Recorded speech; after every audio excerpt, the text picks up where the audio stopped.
The audio cinema presents The Adventure of the Beryl Coronet by Arthur Conan Doyle, a Sherlock Holmes adventure.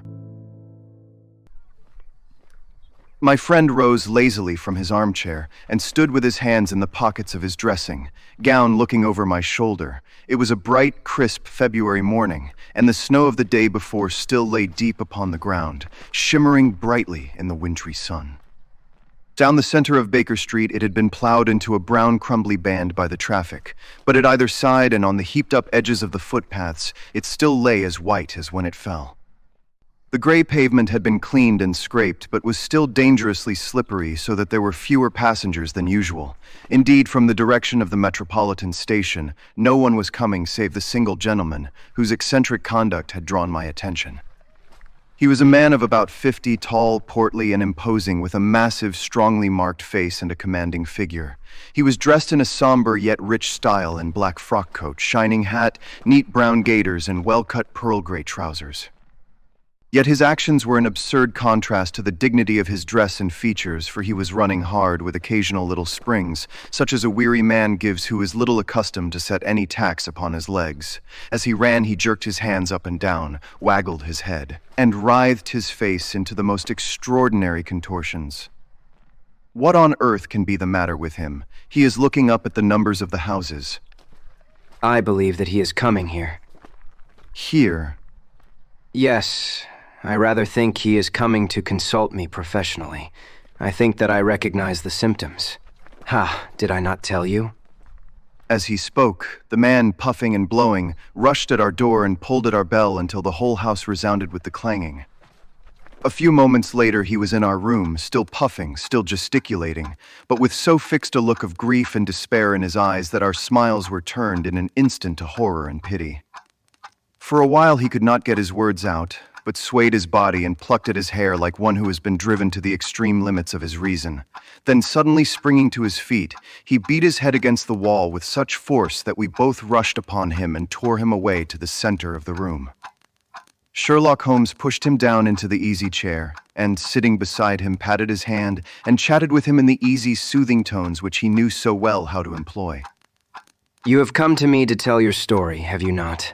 You are fatigued with your haste. Pray wait until you have recovered yourself, and then I shall be most happy to look into any little problem which you may submit to me.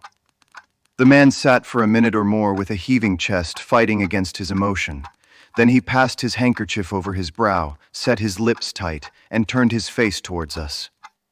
No doubt you think me mad. I see that you have had some great trouble. God knows I have. A trouble which is enough to unseat my reason. So sudden and so terrible is it.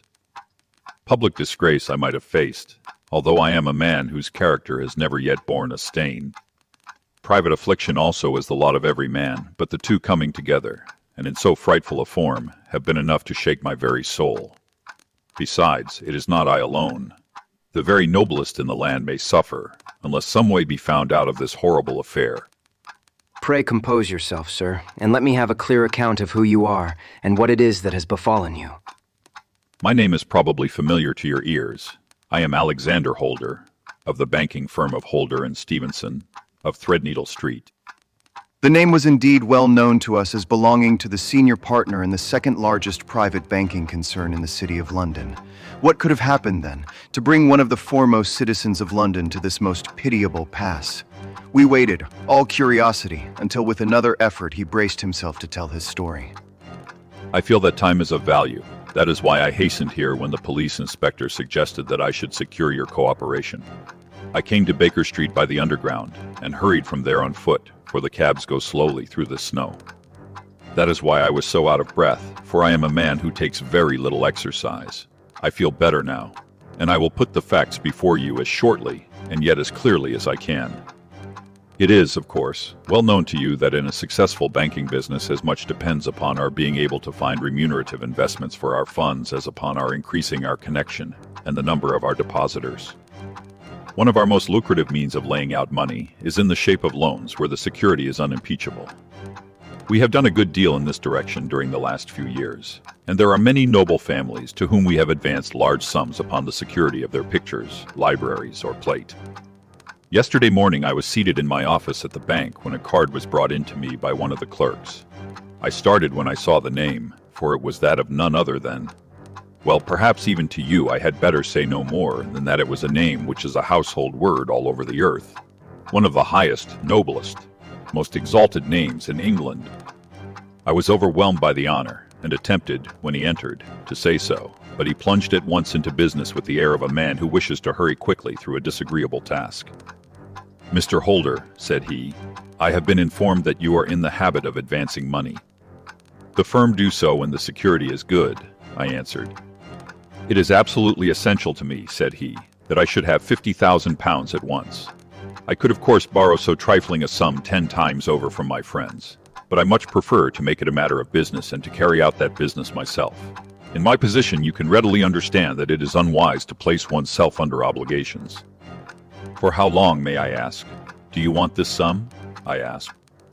"Next Monday I have a large sum due to me, and I shall then most certainly repay what you advance, with whatever interest you think it right to charge. But it is very essential to me that the money should be paid at once." "I should be happy to advance it without further parley from my own private purse," said I, "were it not that the strain would be rather more than it could bear.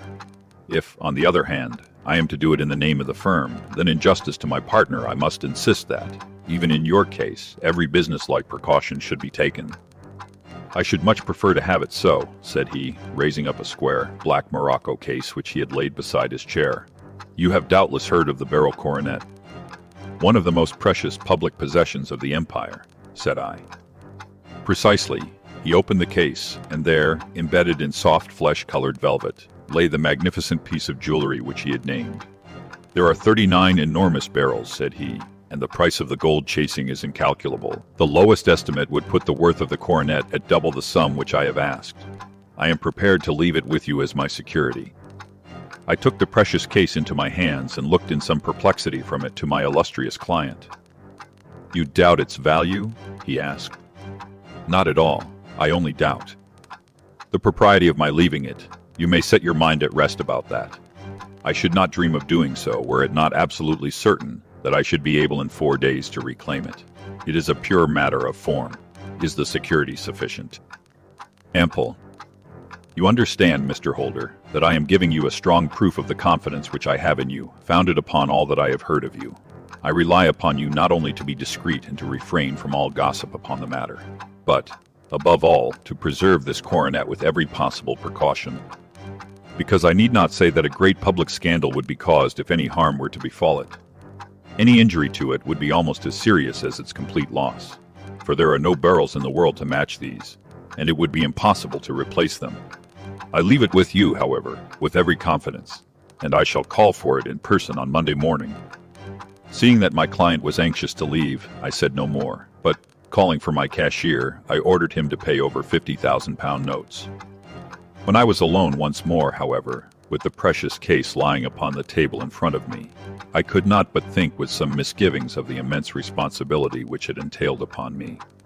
There could be no doubt that, as it was a national possession, a horrible scandal would ensue if any misfortune should occur to it. I already regretted having ever consented to take charge of it. However, it was too late to alter the matter now, so I locked it up in my private safe and turned once more to my work. When evening came, I felt that it would be an imprudence to leave so precious a thing in the office behind me. Bankers' safes had been forced before now, and why should not mine be? If so, how terrible would be the position in which I should find myself. I determined, therefore, that for the next few days I would always carry the case backward and forward with me, so that it might never be really out of my reach. With this intention, I called a cab and drove out to my house at Streatham, carrying the jewel with me. I did not breathe freely until I had taken it upstairs and locked it in the bureau of my dressing room. And now a word as to my household, Mr. Holmes, for I wish you to thoroughly understand the situation. My groom and my page sleep out of the house and may be set aside altogether. I have 3 maid-servants who have been with me a number of years, and whose absolute reliability is quite above suspicion. Another, Lucy Parr, the second waiting maid, has only been in my service a few months. She came with an excellent character, however, and has always given me satisfaction. She is a very pretty girl, and has attracted admirers who have occasionally hung about the place. That is the only drawback which we have found to her, but we believe her to be a thoroughly good girl in every way. So much for the servants. My family itself is so small that it will not take me long to describe it. I am a widower and have an only son, Arthur. He has been a disappointment to me, Mr. Holmes, a grievous disappointment. I have no doubt that I am myself to blame. People tell me that I have spoiled him. Very likely I have. When my dear wife died, I felt that he was all I had to love. I could not bear to see the smile fade, even for a moment, from his face. I have never denied him a wish. Perhaps it would have been better for both of us had I been sterner, but I meant it for the best. It was naturally my intention that he should succeed me in my business, but he was not of a business turn. He was wild, wayward, and, to speak the truth, I could not trust him in the handling of large sums of money. When he was young, he became a member of an aristocratic club, and there, having charming manners, he was soon the intimate of a number of men with long purses and expensive habits. He learned to play heavily at cards and to squander money on the turf, until he had again and again to come to me and implore me to give him an advance upon his allowance, that he might settle his debts of honor. He tried more than once to break away from the dangerous company which he was keeping, but each time the influence of his friend Sir George Burnwell was enough to draw him back again. And indeed, I could not wonder that such a man as Sir George Burnwell should gain an influence over him, for he has frequently brought him to my house, and I have found myself that I could hardly resist the fascination of his manner. He is older than Arthur, a man of the world to his fingertips, one who had been everywhere, seen everything, a brilliant talker, and a man of great personal beauty. Yet when I think of him in cold blood, far away from the glamour of his presence, I am convinced from his cynical speech, and the look which I have caught in his eyes, that he is one who should be deeply distrusted. So I think, and so, too, thinks my little Mary, who has a woman's quick insight into character. And now there is only she to be described. She is my niece, but when my brother died 5 years ago and left her alone in the world, I adopted her, and have looked upon her ever since as my daughter. She is a sunbeam in my house, sweet, loving, beautiful, a wonderful manager and housekeeper, yet as tender and quiet and gentle as a woman could be. She is my right hand. I do not know what I could do without her. In only one matter has she ever gone against my wishes. Twice my boy has asked her to marry him, for he loves her devotedly, but each time she has refused him. I think that if anyone could have drawn him into the right path, it would have been she, and that his marriage might have changed his whole life. But now, alas, it is too late, forever too late. Now, Mr. Holmes, you know the people who live under my roof, and I shall continue with my miserable story. When we were taking coffee in the drawing room that night, after dinner, I told Arthur and Mary my experience, and of the precious treasure which we had under our roof, suppressing only the name of my client. Lucy Parr, who had brought in the coffee, had, I am sure, left the room, but I cannot swear that the door was closed. Mary and Arthur were much interested and wished to see the famous coronet, but I thought it better not to disturb it. "Where have you put it?" asked Arthur. "In my own bureau." "Well, I hope to goodness the house won't be burgled during the night," said he. "It is locked up," I answered. "Oh, any old key will fit that bureau. When I was a youngster, I have opened it myself with the key of the box-room cupboard." He often had a wild way of talking, so that I thought little of what he said. He followed me to my room, however, that night with a very grave face. "Look here, Dad," said he, with his eyes cast down. "Can you let me have £200? "No, I cannot," I answered sharply. "I have been far too generous with you in money matters."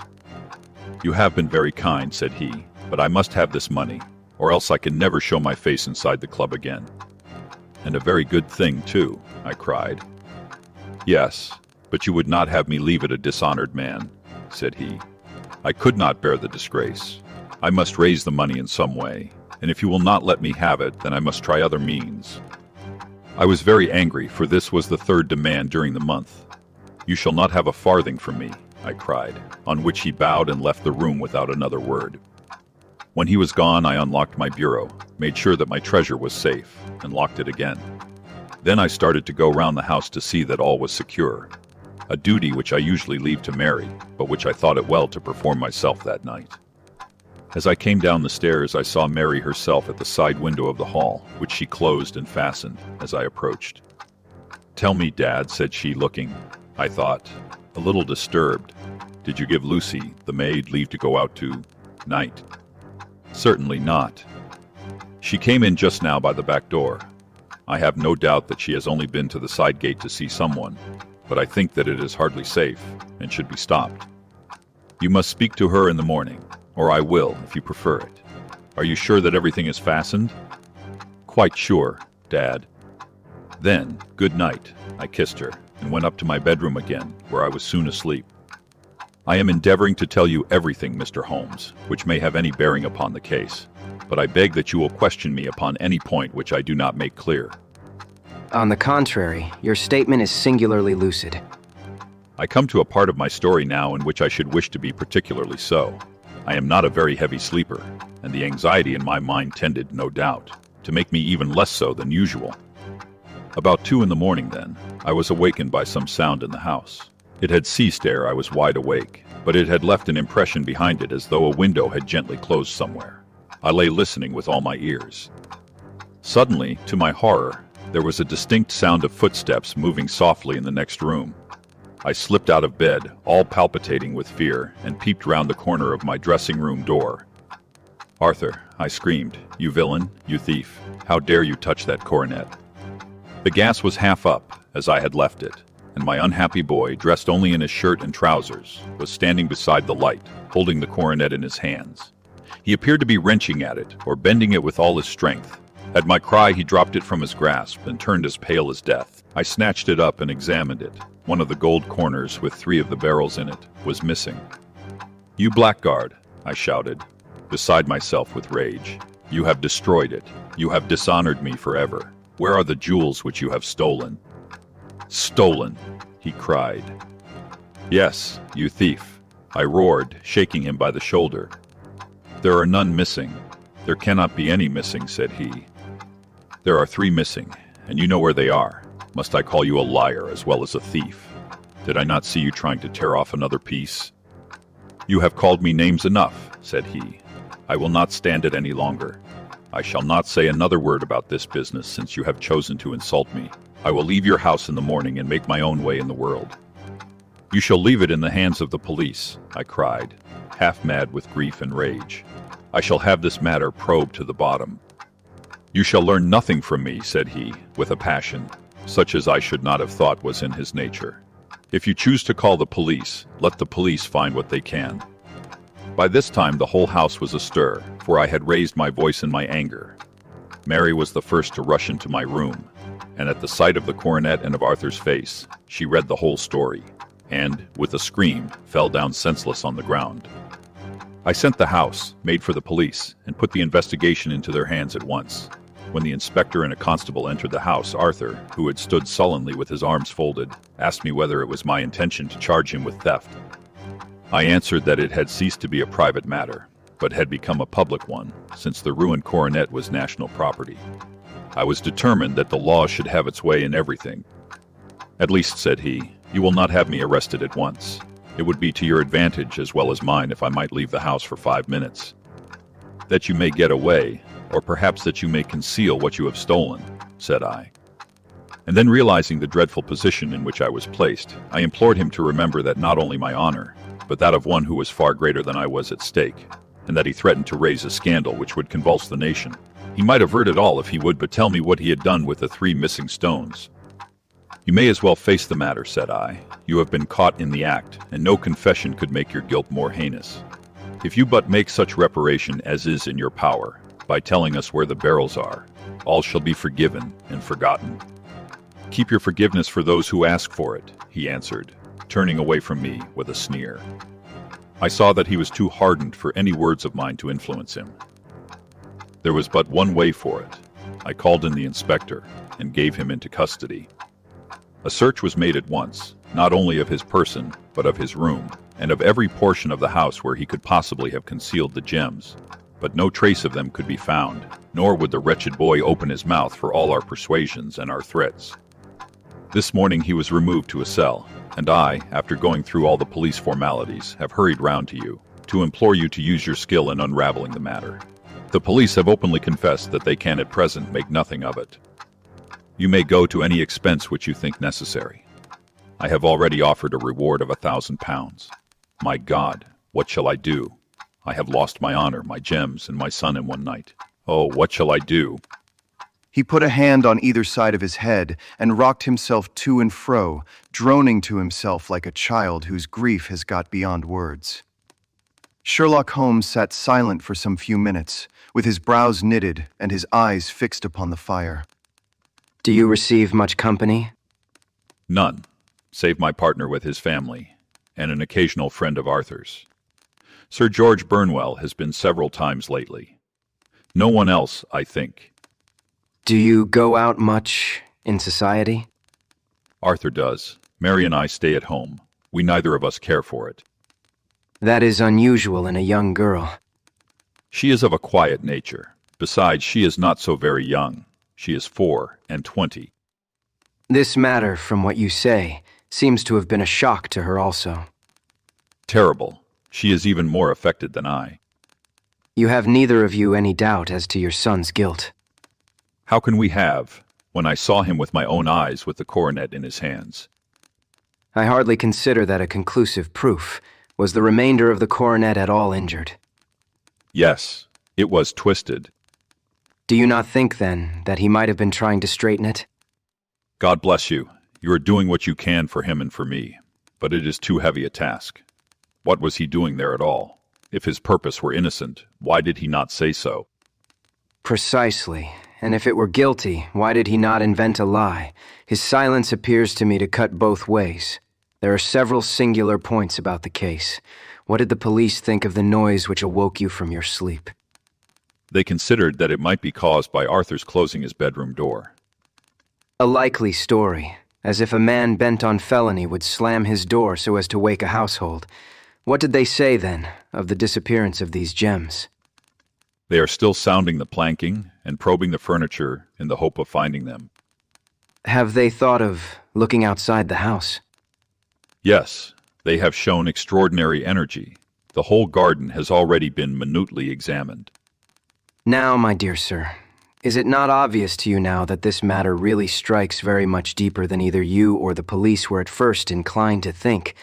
It appeared to you to be a simple case. To me it seems exceedingly complex. Consider what is involved by your theory. You suppose that your son came down from his bed, went, at great risk, to your dressing room, opened your bureau, took out your coronet, broke off by main force a small portion of it, went off to some other place, concealed 3 gems out of the 39, with such skill that nobody can find them, and then returned with the other 30, 6 into the room in which he exposed himself to the greatest danger of being discovered. I ask you now, is such a theory tenable? But what other is there? If his motives were innocent, why does he not explain them? It is our task to find that out. So now, if you please, Mr. Holder, we will set off for Streatham together and devote an hour to glancing a little more closely into details. My friend insisted upon my accompanying them in their expedition, which I was eager enough to do, for my curiosity and sympathy were deeply stirred by the story to which we had listened.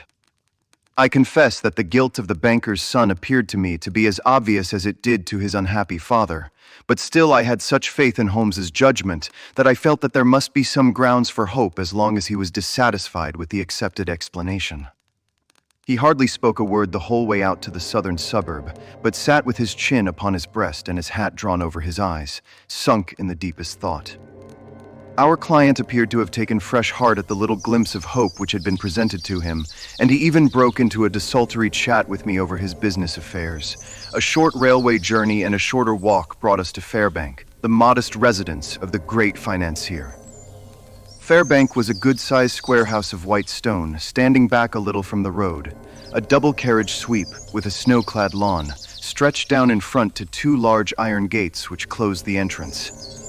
On the right side was a small wooden thicket, which led into a narrow path between 2 neat hedges stretching from the road to the kitchen door and forming the tradesman's entrance. On the left ran a lane which led to the stables, and was not itself within the grounds at all, being a public, though little used, thoroughfare. Holmes left us standing at the door and walked slowly all round the house, across the front, down the tradesman's path, and so round by the garden behind into the stable lane. So long was he that Mr. Holder and I went into the dining room and waited by the fire until he should return. We were sitting there in silence when the door opened and a young lady came in. She was rather above the middle height, slim, with dark hair and eyes, which seemed the darker against the absolute pallor of her skin. I do not think that I have ever seen such deadly paleness in a woman's face. Her lips, too, were bloodless, but her eyes were flushed with crying.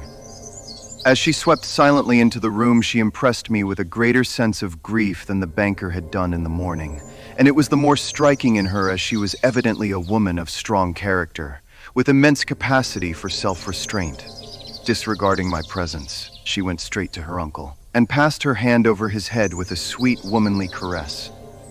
"You have given orders that Arthur should be liberated, have you not, Dad?"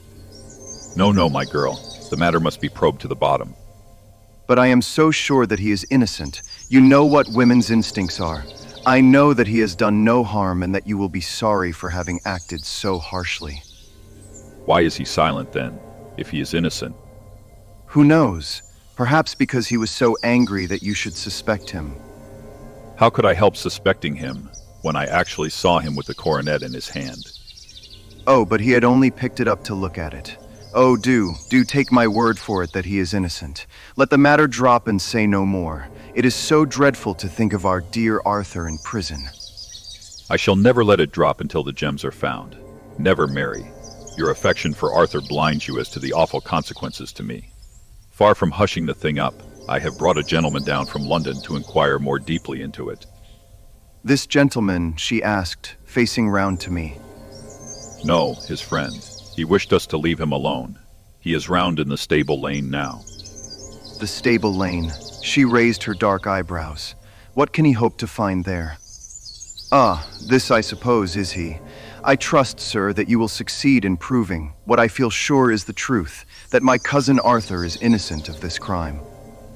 I fully share your opinion, and I trust, with you, that we may prove it. Holmes went back to the mat to knock the snow from his shoes. I believe I have the honor of addressing Miss Mary Holder. Might I ask you a question or two? "Pray do, sir, if it may help to clear this horrible affair up." You heard nothing yourself last night. "Nothing, until my uncle here began to speak loudly. I heard that, and I came down." You shut up the windows and doors the night before. Did you fasten all the windows? "Yes." Were they all fastened this morning? "Yes." You have a maid who has a sweetheart. I think that you remarked to your uncle last night that she had been out to see him. "Yes, and she was the girl who waited in the drawing room, and who may have heard Uncle's remarks about the coronet." I see. You infer that she may have gone out to tell her sweetheart, and that the two may have planned the robbery. But what is the good of all these vague theories, when I have told you that I saw Arthur with the coronet in his hands? Wait a little, Mr. Holder. We must come back to that. About this girl, Miss Holder. You saw her return by the kitchen door, I presume. "Yes. When I went to see if the door was fastened for the night, I met her slipping in. I saw the man, too, in the gloom." Do you know him? "Oh, yes. He is the greengrocer who brings our vegetables round. His name is Francis Prosper." He stood to the left of the door, that is to say, farther up the path than is necessary to reach the door. "Yes, he did." And he is a man with a wooden leg. Something like fear sprang up in the young lady's expressive black eyes. "Why, you are like a magician. How do you know that?" She smiled, but there was no answering smile in Holmes's thin, eager face. I should be very glad now to go upstairs. I shall probably wish to go over the outside of the house again. Perhaps I had better take a look at the lower windows before I go up. He walked swiftly round from one to the other, pausing only at the large one which looked from the hall onto the stable lane. This he opened, and made a very careful examination of the sill with his powerful magnifying lens. Now we shall go upstairs. The banker's dressing room was a plainly furnished little chamber with a gray carpet, a large bureau, and a long mirror. Holmes went to the bureau first and looked hard at the lock. Which key was used to open it? That which my son himself indicated, that of the cupboard of the lumber room. Have you it here? That is it, on the dressing table. Sherlock Holmes took it up and opened the bureau. It is a noiseless lock. It is no wonder that it did not wake you. This case, I presume, contains the coronet. We must have a look at it. He opened the case and, taking out the diadem, he laid it upon the table. It was a magnificent specimen of the jeweler's art, and the 36 stones were the finest that I have ever seen. At one side of the coronet was a cracked edge where a corner holding 3 gems had been torn away. Now, Mr. Holder, here is the corner which corresponds to that which has been so unfortunately lost. Might I beg that you will break it off? I should not dream of trying. Then I will. Holmes suddenly bent his strength upon it, but without result. I feel it give a little, but though I am exceptionally strong in the fingers, it would take me all my time to break it. An ordinary man could not do it. Now, what do you think would happen if I did break it, Mr. Holder? There would be a noise like a pistol shot. Do you tell me that all this happened within a few yards of your bed, and that you heard nothing of it? I do not know what to think. It is all dark to me. But perhaps it may grow lighter as we go. What do you think, Miss Holder? I confess that I still share my uncle's perplexity. Your son had no shoes or slippers on when you saw him. He had nothing on save only his trousers and shirt. Thank you. We have certainly been favored with extraordinary luck during this inquiry, and it will be entirely our own fault if we do not succeed in clearing the matter up. With your permission, Mr. Holder, I shall now continue my investigations outside.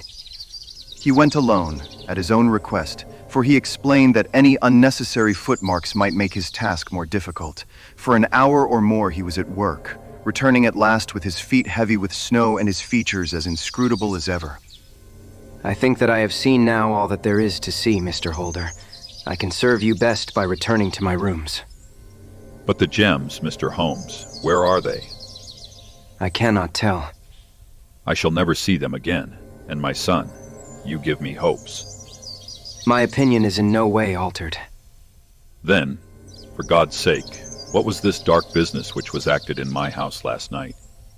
If you can call upon me at my Baker Street rooms tomorrow morning between 9 and 10, I shall be happy to do what I can to make it clearer. I understand that you give me carte blanche to act for you, provided only that I get back the gems, and that you place no limit on the sum I may draw. I would give my fortune to have them back. Very good. I shall look into the matter between this and then. Goodbye. It is just possible that I may have to come over here again before evening. It was obvious to me that my companion's mind was now made up about the case, although what his conclusions were was more than I could even dimly imagine. Several times during our homeward journey I endeavored to sound him upon the point, but he always glided away to some other topic, until at last I gave it over in despair. It was not yet 3 when we found ourselves in our room once more. He hurried to his chamber and was down again in a few minutes dressed as a common loafer. With his collar turned up, his shiny seedy coat, his red cravat, and his worn boots, he was a perfect sample of the class. I think that this should do. I only wish that you could come with me, Watson, but I fear that it won't do. I may be on the trail in this matter, or I may be following a will-o'-the-wisp, but I shall soon know which it is. I hope that I may be back in a few hours. He cut a slice of beef from the joint upon the sideboard, sandwiched it between 2 rounds of bread, and thrusting this rude meal into his pocket, he started off upon his expedition. I had just finished my tea when he returned, evidently in excellent spirits, swinging an old elastic-sided boot in his hand. He chucked it down into a corner and helped himself to a cup of tea. I only looked in as I passed. I am going right on. Where to? Oh, to the other side of the West End. It may be some time before I get back. Don't wait up for me in case I should be late. How are you getting on? Oh, so. Nothing to complain of. I have been out to Streatham since I saw you last, but I did not call at the house. It is a very sweet little problem, and I would not have missed it for a good deal. However, I must not sit gossiping here, but must get these disreputable clothes off and return to my highly respectable self. I could see by his manner that he had stronger reasons for satisfaction than his words alone would imply. His eyes twinkled, and there was even a touch of color upon his sallow cheeks. He hastened upstairs, and a few minutes later I heard the slam of the hall door, which told me that he was off once more upon his congenial hunt. I waited until midnight, but there was no sign of his return, so I retired to my room. It was no uncommon thing for him to be away for days and nights on end when he was hot upon a scent, so that his lateness caused me no surprise. I do not know at what hour he came in, but when I came down to breakfast in the morning, there he was with a cup of coffee in one hand and the paper in the other, as fresh and trim as possible.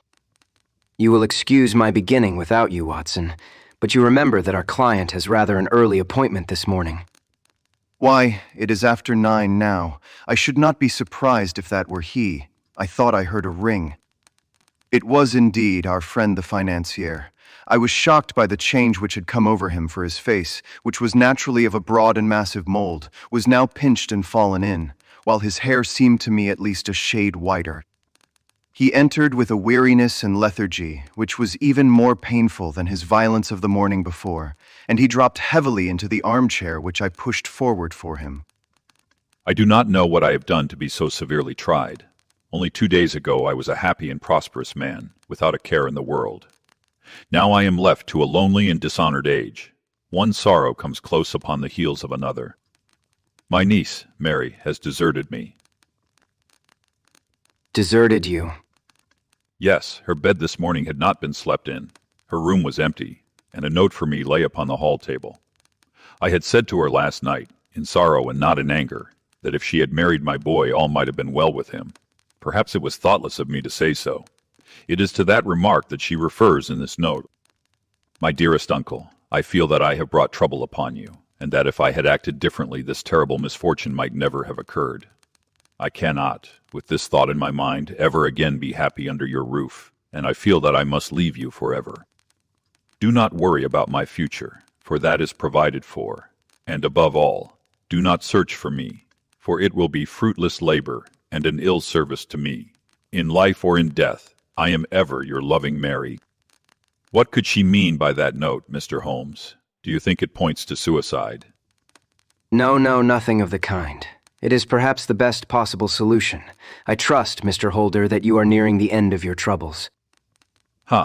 You say so. You have heard something, Mr. Holmes. You have learned something. Where are the gems? You would not think £1,000 apiece an excessive sum for them. I would pay 10. That would be unnecessary. 3,000 will cover the matter, and there is a little reward, I fancy. Have you your checkbook? Here is a pen. Better make it out for £4,000. With a dazed face, the banker made out the required check. Holmes walked over to his desk, took out a little triangular piece of gold with 3 gems in it, and threw it down upon the table. With a shriek of joy, our client clutched it up. You have it. I am saved. I am saved. The reaction of joy was as passionate as his grief had been, and he hugged his recovered gems to his bosom. There is one other thing you owe, Mr. Holder. Oh, name the sum, and I will pay it. No, the debt is not to me. You owe a very humble apology to that noble lad, your son who has carried himself in this matter as I should be proud to see my own son do, should I ever chance to have one. Then, it was not Arthur who took them. I told you yesterday, and I repeat today that it was not. You are sure of it? Then let us hurry to him at once to let him know that the truth is known. He knows it already. When I had cleared it all up, I had an interview with him, and finding that he would not tell me the story, I told it to him, on which he had to confess that I was right, and to add the very few details which were not yet quite clear to me. Your news of this morning, however, may open his lips. For heaven's sake, tell me then, what is this extraordinary mystery? I will do so, and I will show you the steps by which I reached it. And let me say to you, first, that which it is hardest for me to say and for you to hear, there has been an understanding between Sir George Burnwell and your niece Mary. They have now fled together. My Mary, impossible. It is, unfortunately, more than possible. It is certain. Neither you nor your son knew the true character of this man when you admitted him into your family circle. He is one of the most dangerous men in England, a ruined gambler, an absolutely desperate villain, a man without heart or conscience. Your niece knew nothing of such men. When he breathed his vows to her, as he had done to 100 before her, she flattered herself that she alone had touched his heart. The devil knows best what he said, but at least she became his tool, and was in the habit of seeing him nearly every evening. I cannot, and I will not believe it. I will tell you then what occurred in your house last night. Your niece, when you had, as she thought, gone to your room, slipped down and talked to her lover through the window which leads into the stable lane. His footmarks had pressed right through the snow, so long had he stood there.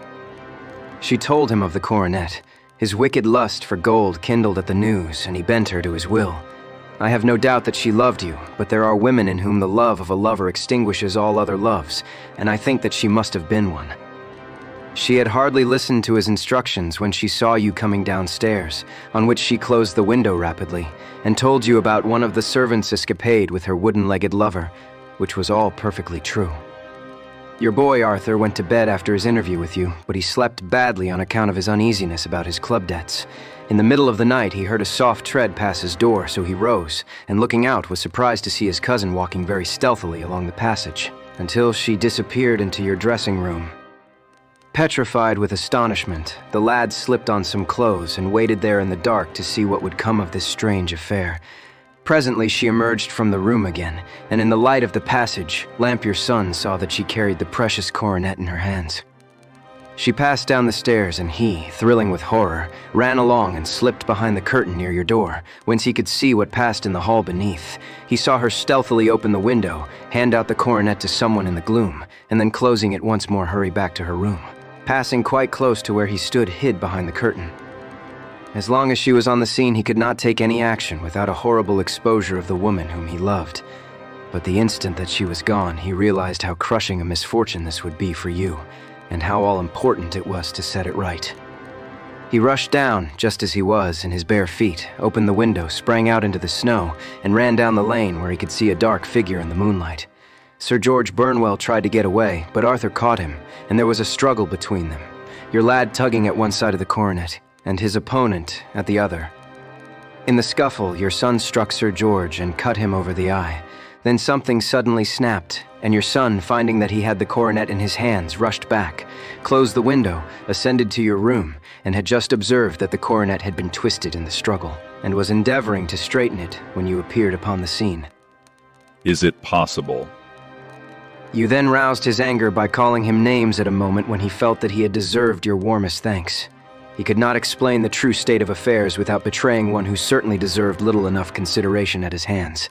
He took the more chivalrous view, however, and preserved her secret. And that was why she shrieked and fainted when she saw the coronet. Oh my God, what a blind fool I have been, and his asking to be allowed to go out for 5 minutes. The dear fellow wanted to see if the missing piece were at the scene of the struggle. How cruelly I have misjudged him. When I arrived at the house, I at once went very carefully round it to observe if there were any traces in the snow which might help me. I knew that none had fallen since the evening before, and also that there had been a strong frost to preserve impressions. I passed along the tradesman's path, but found it all trampled down and indistinguishable. Just beyond it, however, at the far side of the kitchen door, a woman had stood and talked with a man, whose round impressions on one side showed that he had a wooden leg. I could even tell that they had been disturbed, for the woman had run back swiftly to the door, as was shown by the deep toe and light heel marks, while wooden leg had waited a little, and then had gone away.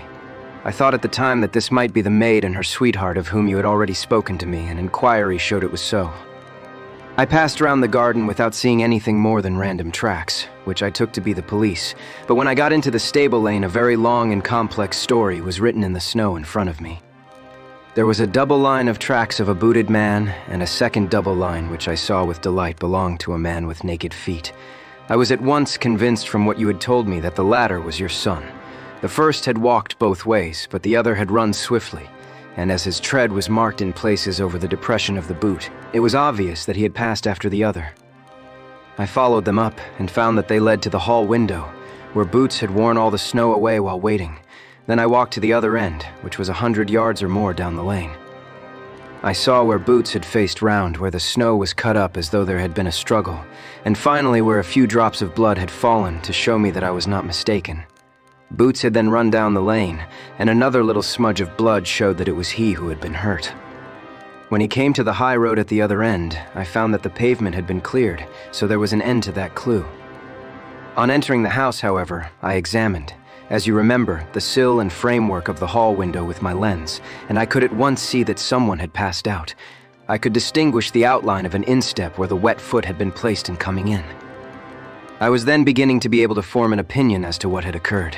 A man had waited outside the window, someone had brought the gems. The deed had been overseen by your son. He had pursued the thief, had struggled with him. They had each tugged at the coronet, their united strength causing injuries which neither alone could have effected. He had returned with the prize, but had left a fragment in the grasp of his opponent. So far I was clear. The question now was, who was the man, and who was it brought him the coronet? It is an old maxim of mine that when you have excluded the impossible, whatever remains, however improbable, must be the truth. Now, I knew that it was not you who had brought it down, so there only remained your niece and the maids. But if it were the maids, why should your son allow himself to be accused in their place? There could be no possible reason. As he loved his cousin, however, there was an excellent explanation why he should retain her secret. The more so, as the secret was a disgraceful one. When I remembered that you had seen her at that window and how she had fainted on seeing the coronet again, my conjecture became a certainty. And who could it be who was her confederate? A lover, evidently, for who else could outweigh the love and gratitude which she must feel to you? I knew that you went out little and that your circle of friends was a very limited one, but among them was Sir George Burnwell. I had heard of him before as being a man of evil reputation among women. It must have been he who wore those boots and retained the missing gems. Even though he knew that Arthur had discovered him, he might still flatter himself that he was safe, for the lad could not say a word without compromising his own family. Well, your own good sense will suggest what measures I took next. I went in the shape of a loafer to Sir George's house, managed to pick up an acquaintance with his valet, learned that his master had cut his head the night before, and finally, at the expense of 6 shillings, made all sure by buying a pair of his cast-off shoes. With these I journeyed down to Streatham, and saw that they exactly fitted the tracks. I saw an ill-dressed vagabond in the lane yesterday evening. Precisely, it was I. I found that I had my man, so I came home and changed my clothes. It was a delicate part which I had to play then, for I saw that a prosecution must be avoided to avert scandal, and I knew that so astute a villain would see that our hands were tied in the matter. I went and saw him. At first, of course, he denied everything. But when I gave him every particular that had occurred, he tried to bluster and took down a life preserver from the wall. I knew my man, however, and I clapped a pistol to his head before he could strike. Then he became a little more reasonable. I told him that we would give him a price for the stones he held, £1,000 apiece. That brought out the first signs of grief that he had shown. "Why, dash it all," said he. "I've let them go at 600 for the 3. I soon managed to get the address of the receiver who had them, on promising him that there would be no prosecution. Off I set to him, and after much chaffering I got our stones at £1,000 apiece. Then I looked in upon your son, told him that all was right, and eventually got to my bed about 2 o'clock, after what I may call a really hard day's work." A day which has saved England from a great public scandal, sir. I cannot find words to thank you, but you shall not find me ungrateful for what you have done.